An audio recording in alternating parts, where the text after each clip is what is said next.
நான் ஒரு video edit பண்ணி 15,000 rupees சம்பாரிச்சேன். இது ஆமாம், பட் ஒரு சில ரீசன்னால அந்த கிளைண்ட்டை லூஸ் பண்ணிட்டேன். எஸ், ஒரு ஃபியூ மந்த்ஸ் பேக் நான் குவைத்தில் இருந்தேன். சரி, நமக்கு தான் எடிட்டிங் ஸ்கில் இருக்கே, அதை வச்சு இருக்க கம்பெனிஸ்க்கு அவுட்டேஜ் பண்ணலாம்னு ட்ரை பண்ணேன். ஸோ நான் ஸ்டே பண்ண பிளேஸ்க்கு பக்கத்தில் இருக்க கம்பெனிஸ்க்கு அவுட்டேஜ் பண்ண ஆரம்பிச்சேன். ஒரு கம்பெனி கூட ரெஸ்பான்ஸ் வரல. ரொம்ப டிப்ரெஸ் ஆகி ரோட்டில் நடந்து போயிட்டு இருக்கும்போது ஒரு மெசேஜ்.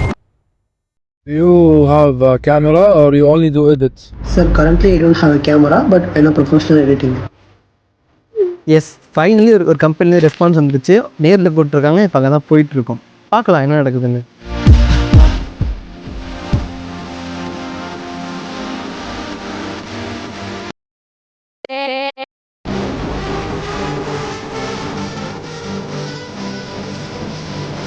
என்னோட எடிட்டிங் ஸ்டைல் அவங்களுக்கு ரொம்பவே பிடிச்சிருக்கு. ஸோ குவைத்தில் நடக்கிற ஒரு பிக்கஸ்ட் ஈவெண்ட்டுக்கு எடிட் பண்ணுறதுக்கு எனக்கு சான்ஸ் கொடுத்துருக்காங்க.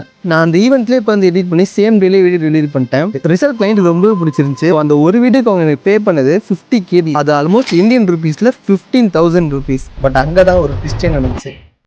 என்னதான் அந்த ஒரு வீடியோவில் நான் 15,000 சம்பாதிச்சிருந்தாங்க. ஒரு 2 ரீசனால அந்த கிளைண்ட் லூஸ் பண்ணிட்டேன். அவங்க என்ன சொன்ன மொதல் ரீசன் கம்யூனிகேஷன். ரியாஸ், நீ நல்லா எடிட் பண்ணுற, பட் உங்களோட கம்யூனிகேட் பண்ணுறது ரொம்ப கஷ்டமாயிருக்குன்னு சொன்னாங்க.